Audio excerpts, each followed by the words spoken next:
से को ngasi se aikoi hau tawriba aikoi gi election se democracy right ta aikoi si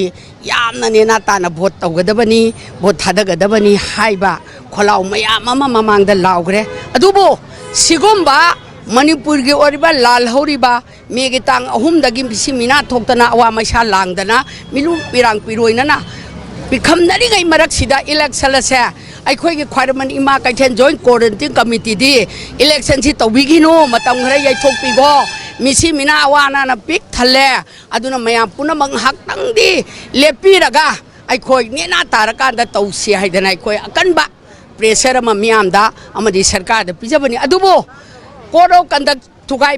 da loin to kansida election the free and the fair Ninka tamna ai apam badu da thadan gadabani haiche government comment pidan khotra mayam ama tawre madugi arrangement akhoi loi re security tight oi re khoi loi sema kai ta holaroi haire ai khoi phare thadaroi da ba khoi di thadaroi si haidana joint quarantine committee ge khoi gi di ayam mana poche piraroi si haidana nena tana mana phai mana phate adugi ni adagi ni haiba amatta yaugna silent da leijara kanda election ji tawrakanda free and fair oi di se kadai da no haibase angtangai bigo free and fair oi bai se kadai do oi bano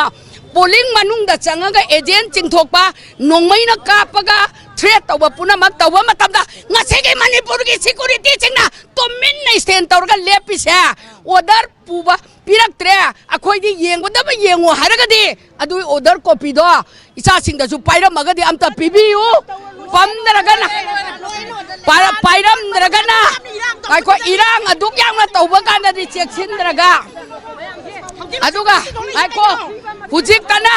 matam tu da security ai abda hajau ge aroi bada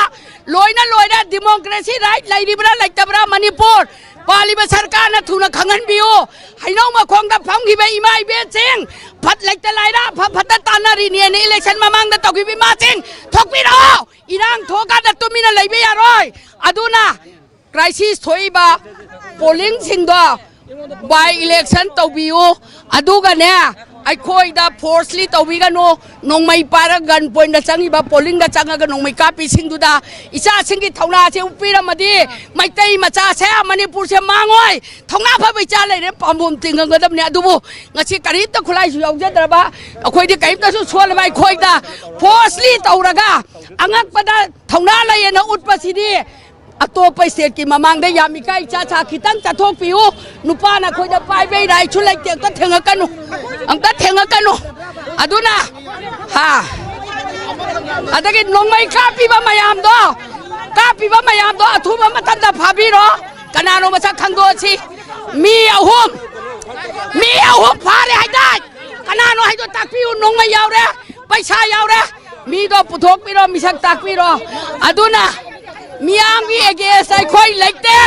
miang report alai no mi da no pi da no pa no pi da pa la kano